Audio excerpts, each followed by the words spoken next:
تو حضرت عبداللہ بن مسعود رضی اللہ عنہ مسجد میں داخل ہو رہے تھے، جیسے ہی ان کے کان میں آواز پڑی کہ اجلسو، آپ وہیں دروازے کے اندر بیٹھ گئے، اس لیے کہ حکم آ گیا اور انہوں نے سن لیا۔ اور پھر جب وہ بیٹھ گئے تو آپ صلی اللہ علیہ وسلم نے فرمایا کہ عبداللہ آگے آ جاؤ، آگے آ جاؤ۔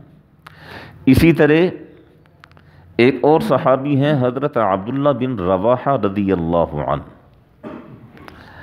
آپ صلی اللہ علیہ وسلم کے زمانے میں مسجد نبوی شریف کی جو دیواریں تھیں وہ چھوٹی تھیں، اور آپ صلی اللہ علیہ وسلم جو خطبہ ارشاد فرمایا کرتے تھے، جو گفتگو فرمایا کرتے تھے، تو آواز باہر تک جایا کرتی تھی، اور آس پاس صحابہ کرام کے مکانات تھے۔ تو اسی طرح ایک دفعہ آپ صلی اللہ علیہ وسلم نے صحابہ کرام سے فرمایا کہ اجلسو اجلسو، بیٹھ جاؤ بھائی، بیٹھ جاؤ بیٹھ جاؤ۔ تو حضرت عبداللہ بن رواحہ رضی اللہ عنہ کا مکان مسجد کی دیوار کے ساتھ ہی، یعنی مسجد سے باہر تھا، تو وہ اپنے گھر میں تھے کہ ان کے گھر میں یہ آواز پہنچی کہ آپ صلی اللہ علیہ وسلم فرما رہے ہیں کہ اجلسو، بیٹھ جاؤ۔ تو عبداللہ بن رواحہ رضی اللہ عنہ وہیں بیٹھ گئے۔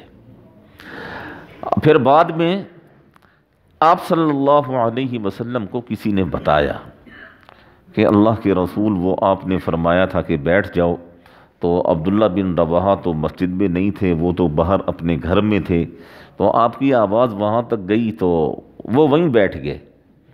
تو آپ صلی اللہ علیہ وسلم نے ان کے لیے برکت کی دعا فرمائی اور فرمایا کہ اللہ تعالیٰ اطاعت میں مزید ترقی عطا فرمائے۔